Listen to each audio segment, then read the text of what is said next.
Now to a story we've been following closely. Next week, the California Air Resources Board is expected to vote on updated clean air standards that are expected to raise gas prices. And some outside experts say the vote will immediately raise gas prices by up to 65 cents per gallon. Yes, but the Air Board continues to be unclear about how drivers will be impacted at the gas pump. KCRA 3 Capitol correspondent Ashley Zavala is live in San Francisco, where Air Board leaders held a press conference today. Ashley, what did they have to say?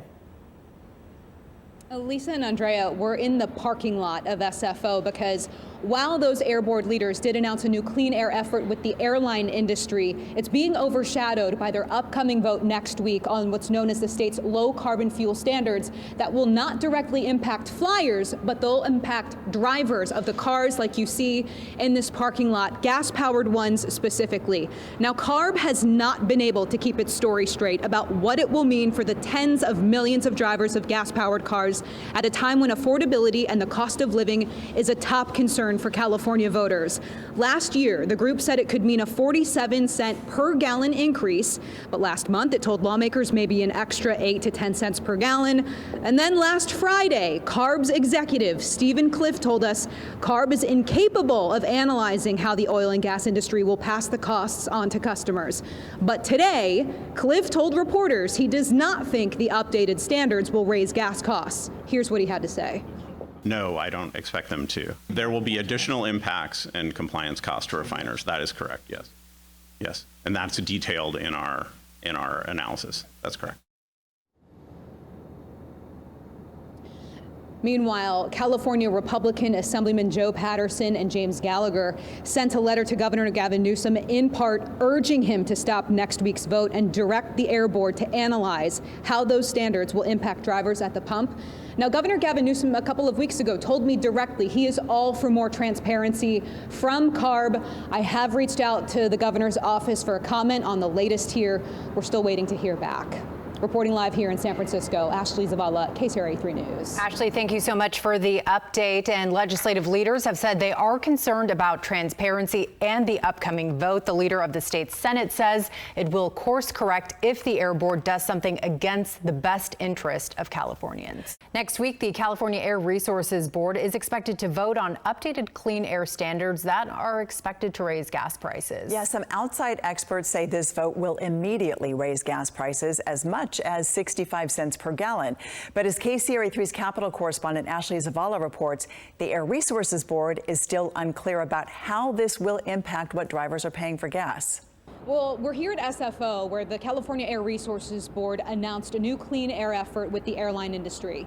But that announcement is being overshadowed by CARB's big vote next week on what's known as the low carbon fuel standards, which won't directly impact people who fly, but it will directly impact those who drive. Those standards will impact the overall oil and gas industry financially. CARB has not been able to keep its story straight about what it will mean for the tens of millions of drivers of gas-powered cars at a time when affordability and the cost of living is a top concern for voters. Last year, the group said it could mean a 47-cent per gallon increase immediately. Last month, it told lawmakers maybe an extra 8 to 10 cents. And now CARB says it won't analyze the impact at the pump. Now, at today's press conference, I asked the chair of CARB, Leanne Randolph, directly, is it CARB's goal to make gas so expensive that Californians are pushed into electric vehicles? She didn't answer the question directly, but here's how she responded in part. Because fossil fuels have a higher carbon intensity, the fossil fuel producers need to take steps to comply with the regulation, and those steps result in increased variety of fuels available and overall lower the carbon emitted throughout our transportation sector. All of those efforts, all of that variety in fuels will help reduce costs to move people around the state of California. Now today, Republican Assemblyman James Gallagher and Joe Patterson sent a letter to Governor Newsom in part urging him to stop next week's vote and direct the Air Board to analyze how those standards will impact drivers at the pump. Again, that vote is scheduled for November 8th. That's 3 days after the election in Riverside. Reporting in San Francisco, Ashley Zavala, KCRA 3 News. A U-Haul truck stolen, and now a life's worth of property and memories are gone. A real trauma for one of Elk Grove's, or Antelope, that is, newest residents. That's so hard to imagine. KCRA 3's Leanne Denyer spoke with this woman about what happened. So Leanne, what is her plea to her new community? Well, she's absolutely devastated. April Suchecki moved from the Bay Area to Antelope just last weekend, and she tells us that after getting a late start, they decided that they would wait until morning to unload the U-Haul truck. She said it was in the middle of the night that she realized things had gone terribly, terribly wrong. Mind you, she had just moved to Antelope last weekend. She says that she woke up in the middle of the night. She heard these two popping sounds and then heard the truck being driven away. She immediately called 911, and inside that U-Haul, furniture, clothes, but of course photo albums. She says her grandfather's urn and other items were inside that can just never be replaced. The biggest things were like my kids' ankle bracelets when they were born. I didn't have them on me with me, you know. They were in a special jewelry container that my aunt made for me. And those are just a couple of the items that she says she's just devastated to have lost. We were able to connect with the Highway Patrol. They tell us that they did take a report and that they are looking into this. We can tell you that the U-Haul truck was found. It was found completely emptied out. So now Suchecki is really pleading with anybody who might know anything. She says she's also offering a reward for the return of her grandfather's urn, as well as any of the photo albums that may have been recovered. And of course, everybody in the neighborhood is just shocked that this could happen here. They're trying to rally behind April, and coming up at 7, we're going to hear more about how they're trying to show her some support as she's really just making herself at home in this new community. In Antelope, Leanne Denyer, KCRA 3 News. Well, hopefully getting the word out will have more people looking for those things. Thank you, Leanne. We did reach out to U-Haul about the crime, but we haven't heard back. The CHP advises people to keep vehicles of all kinds parked in a lit area, and when possible, to park rentals like U-Hauls behind a fence. There was nothing on the ground. They just took the whole U-Haul truck.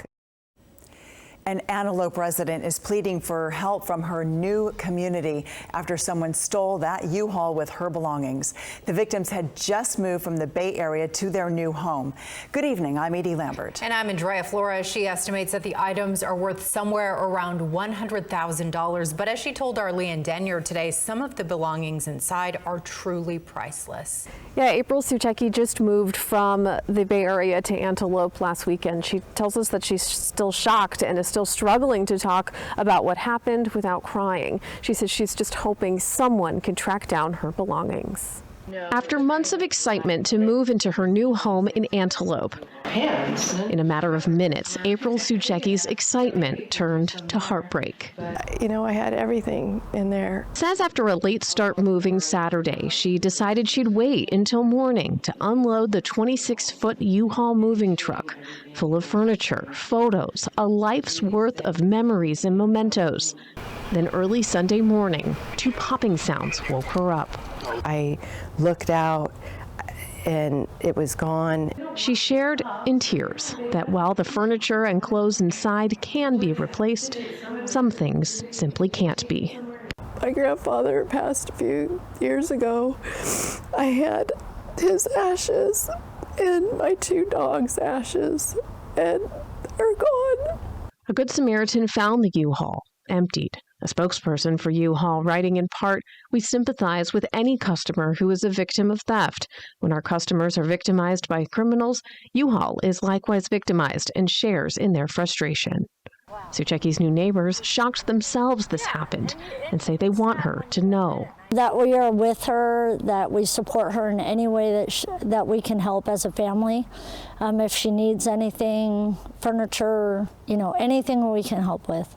Suchecki says they've searched unsuccessfully for the family heirlooms. She's now offering a reward to anyone who finds the missing urns or family photo albums. I think nobody can really understand unless you you actually think about packing up your entire house of everything and then just saying goodbye to it. You don't even get to say goodbye. It just is gone, just like that. In Antelope, Leanne Denyer, KCRA 3 News. Just so unfortunate. So when asked about tracking stolen equipment, the spokesperson for U-Haul said, quote, U-Haul has no desire to inform and embolden persons who intend to commit criminal acts and make them aware of methods and devices used to track equipment and assist law enforcement in their capture and prosecution, also adding that they have helped customers over the years recover their stolen belongings. Well, a special milestone starts this weekend in Yuba City. They kick off their 45th year of the Nagar Kirtan. And that's where we find KCRA 3's Aaron Heff this morning ahead of the big celebration. Good morning. Good morning. Yes, this is one of the largest gatherings of Sikh people across the entire globe, and it starts today, starting at 11 o'clock. This morning, and it stretches the whole weekend. Take a look. So this is what it looked like last year. It's just really a big, beautiful celebration. Just a snapshot of the massive party from last year. The celebration taking place over 3 days, Friday, Saturday, and Sunday. The coalition supporting the festivities says the massive celebration helps promote Sikh advocacy and education at the festival. The group explains each year it gets bigger and bigger, starting with only a couple thousand people back in the 1980s. Now there are over hundreds and hundreds of food vendors, religious celebrations, and back out here live in Yuba City. They're not just expecting about 100,000 this year. They're expecting between 100,000 and 200,000 people over the weekend. Isn't that crazy? And if you haven't been here yourself, you really can't put it in perspective. We try to do that for you, but you really have to come to understand. And that brings me to my last point. Everybody is welcome, and it's really not to miss. It starts today at 11 o'clock and goes through the weekend with a parade at the end on Sunday. That's the best part. Back to you. Sounds good, Aaron. Thank you. Special milestone starts this weekend in Yuba City. It's the kickoff to their 45th year of the Nagar Kirtan. And that's where we find KCRA 3's Aaron Heff this morning ahead of that big celebration. Aaron, good morning. Good morning, Brandy, Mike. Yes, this is one of the largest gatherings of Sikh people in the entire world. It starts at 11 o'clock this morning. And what's very, very impressive is this year, they're not just expecting 100,000 people. They're expecting between 100 and 200,000 people over the 3-day celebration. Take a look. So this is video from past years. And like I said, a massive celebration. It's taking place over 3 days, Friday, Saturday, and Sunday. The coalition supporting the festival says the massive celebration helps promote Sikh advocacy and education at the festival. The group explains each year it gets bigger and bigger. Back in the 1980s, it was just a couple thousand people. And now there are hundreds of food vendors and religious celebrations and more. And back out here live in Yuba City, there will be thousands and thousands of people, like I said, but it all culminates at the end on Sunday with a massive parade. It lasts over 4 miles, and the best part is everyone is welcome. Back to you. All right, Aaron, thanks so much. And the Sutter County Sheriff's Office is partnering with them to protect everyone that attends, and they're encouraging the community to be vigilant and report anything they consider suspicious to law enforcement. We do begin tonight with breaking news out of Stockton. Police are investigating a shooting there that left 3 people injured. The shooting happened just before 6:30 this evening near a park on Kermit Lane. KCRA 3's Peyton Headley is there. Peyton, what are police saying? Yeah, well, we know tonight that this shooting did happen in a park, so it is a pretty big perimeter with officers on all sides of Holiday Park here in Stockton, but most of the activity is centered behind me. Officers have been in that area searching with flashlights, and they've got crime scene tape up over there, so they're likely looking for evidence, anything that can help them in this investigation. But tonight we know those 3 individuals who had been shot are 18-year-old males. 2 of them were taken to a hospital with non-life-threatening injuries. The 3rd victim was grazed by a bullet, and we're told he declined medical attention. So right now we don't have any information to share on a suspect or if anyone is in custody. But of course, officers are still in the beginning stages of the investigation. What we do know tonight is that 3 18-year-olds were shot in this park, Holiday Park, here in Stockton, all with non-life-threatening injuries, and 2 of them are in the hospital right now being treated. But of course, this is a developing story that will continue to follow. Live in Stockton, Peyton Headley, KCRA 3 News. Thanks, Peyton. And tonight, California Highway Patrol is investigating a car crash that killed a pregnant woman. This happened around 5 o'clock this morning on Highway 4 west of Bacon Island Road in Holt. That's just west of Stockton. KCRA 3's Peyton Headley has more on this investigation.